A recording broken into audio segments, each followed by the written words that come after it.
Hey guys, welcome back to my channel. My name is Jess.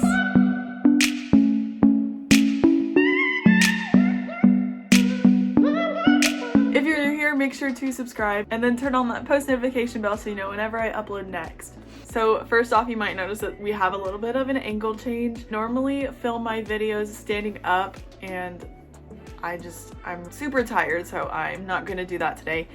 And it also is just like, if I seem a little awkward, that's why. I like to film my videos standing up because it gives me like a free range of motion, and then as you guys have noticed, I like to use my hands when I'm talking, and so I feel like when I'm sitting on the ground I'm kind of just like limited to that. I don't know, that's weird. Okay, so today's video is going to be a little bit different than the last video that you saw. So I'm going to be talking about cheer, and this is going to be very much a cheer related video, but I think it's a very much needed video. So I was looking on YouTube the other day and realized that there's not really any videos explaining like what competitive cheer is. So that is what we're gonna do today. We are gonna just sit down, have a little chit chat, and talk about competitive cheer. There is so much information to cover, but I don't want this video to be 20 minutes long. So I'm gonna keep this short and sweet. Just know that there are going to be multiple different parts following this video. Let's just go ahead and get into the different categories. So I've divided this video up into 3 separate categories, and that's going to be the differences between school cheer and competitive cheer. Then we're going to talk about the different divisions, and then like some of the organizations that help govern competitive cheer. Okay, so starting off with the differences between the two. Not know what competitive cheerleading is. There are different all-star gyms throughout like the entire world, and it's kind of like a select team.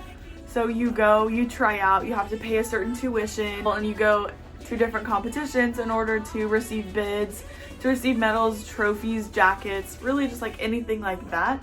And so that kind of is comparable to maybe select volleyball, select softball, any other teams like that. So school cheer is just less strenuous as competitive cheer, and that really just depends on like what kind of school you go to. We basically cheered at football games, did a couple pep rallies here and there, and rarely ever did basketball games, and there was definitely no competing. So I would say the biggest difference between the two is gonna have to be like a tryout and like the amount of experience you have to have. So when you're trying out for school cheer, you do like cheers, you do chants, and you really just don't have to have a lot of experience. Now if you tumble, that's great. If you have good jumps, that's awesome, but it's not something that is mandatory. And I'm just speaking from my high school experience, so it might be different if you went to like a really big school.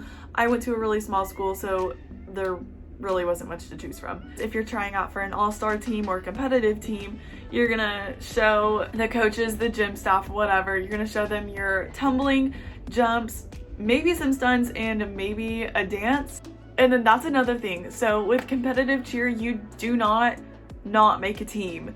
So you're going in and you're trying out, and you are guaranteed a spot on a team. This is completely different than high school cheer because you're trying out and you're trying to beat out other girls or other athletes in order to make this team. Okay, so moving on into the next topic, we're going to talk about the different divisions and the different kind of teams that you can make. So moving on to the next topic, this one can get kind of confusing because there's a lot to cover. So I'm going to try to make this as easy and simple as possible, but we're going to talk about the different divisions that All-Star Cheerleading has. So there are different levels and there's different divisions of competitive cheer. So as for the levels, you can have anywhere from level 1 to level 7. And that's really just based on your skill set. Each level has skills dedicated to that level to make it more fair for everyone. That way you're not competing a back walkover with a layout. And if you don't know those skills, go look them up. And within those levels, you can have different age groups and different divisions. When we're talking about age groups, it can be anywhere from tinies, minis, youth, junior, senior, open teams. And so that sounds like a lot, but I promise you it is not as confusing as it may seem. According to the last usasf age grid that was put out, tinies can have 5 and 6-year-olds, minis are 5 through 8-year-olds, and then you get up to the youth teams, and that's from 5 to 11 years old. And then junior teams, you can be anywhere from 6 years old to 15 years old. And then you move on to your senior teams, and that's anywhere from 12 to 18 years of age. And then finally you have open teams. Open teams are open to anyone 13 years and older. I was actually on an open team last year, and so I was able to have college age kids as well as kids that were in middle school. And then getting even more specific, you can have an international team, a global team, and then a non-tumbling team. So international teams mean that you can compete with anyone all around the world. So being on a global team is a little bit different. So you're still competing with teams from all over the world, but 30 seconds of your routine is dedicated to an actual cheer. And when I say this, I mean you're able to use palms, you're able to use signs, megaphones, anything like that, but you're supposed to be crowd leading for the first 30 seconds of your routine. And then the last 2 minutes is dedicated to your skill sets. So the last categorization of divisions is just gonna be your small, medium, large, and then extra small. These are just classification purposes for your team. So if you're on a small team, you can have anywhere from 5 to 20 athletes. And then a medium, you can go up to 30. And then a large, you can go up to 36 athletes. Extra small is a new addition, and I believe these are only world's teams, which I'll get into in a later video. But I think for that division, you're only allowed 16. Alright, so that is the end of that little category, and I know that that was a lot to take in. I think that that's probably the most confusing part of competitive cheer. But now we're going to move on to the different organizations. So first off, we have USASF. That stands for United States All-Star Federation. So this is going to be different country to country. But basically the USASF is the ones who make all of the rules. They make all of the age grids, the divisions.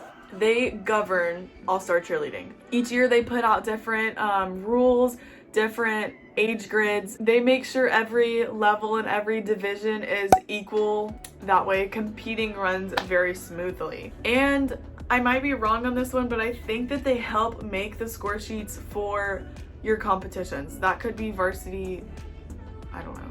Okay, but in addition to USASF, you also have IASF, which is International All-Star Federation. And this one is actually what I was being governed by last season because I was on an international open team. This organization is just about the same as USASF. There's a little difference of rules in there. Like the one on the top of my head is international teams are able to wear like those cropped uniforms, whereas if you're not in an international division, you have to wear a full top. So it's just different things like that. They still make up all of the rules and all of the age grids, so they're basically just the same. But the IASF also governs the teams in different countries and continents. And lastly, another big company responsible for All-Star Cheerleading is Varsity. So if you are a cheerleader, whether you're school cheer or all-star cheer, you have heard of Varsity. They're not only responsible for competitions throughout the year, they also make some uniforms and shoes and bows and all of those kind of things. But in this video, we're just gonna talk about their company. So they help put on a lot of the competitions that you're gonna go to throughout a season, especially if it's an end of the year competition. So that's gonna be Summit and Worlds. They also make the score sheets for different competitions, so I'll put that over here. But the score sheets will go over things like tumbling, stunts, basket tosses, pyramids, dance, and then like an overall appearance. They also have this thing called Varsity TV. So Varsity TV is something that you have to pay for. It is a subscription to basically every competition ever. With that subscription, you're able to watch any and every routine throughout the entire season. During each competition, Varsity will record your routine and they will upload it onto Varsity TV. In addition to having routines on Varsity TV, you can also find like different movies, different documentaries, and like TV shows within that. So yeah, that kind of covers what Varsity is as an organization. That was a lot to take in. I'm hoping that this video made at least a little bit of sense. There are some things that I'm already thinking about that I forgot to put in this video, so I'm gonna jot them down and then I will put it in a part 2 video. This video is actually really fun to film because this is my area of expertise. I'm able to talk about it without like hesitation. But as always, if you like this video, make sure to give it a thumbs up and then subscribe and then turn on that post notification bell. And then after you do all of that, go follow me on Instagram because that's where I'll be posting all of like my channel updates. So if I ever miss an upload day, then you will be first notified on my Instagram. And then if you don't follow me on Instagram, you just won't know. I could have died. I could have gotten bit by a shark, but you'll never know. Okay, so that's it for this video. Thank you so much for watching, and I will see you next time.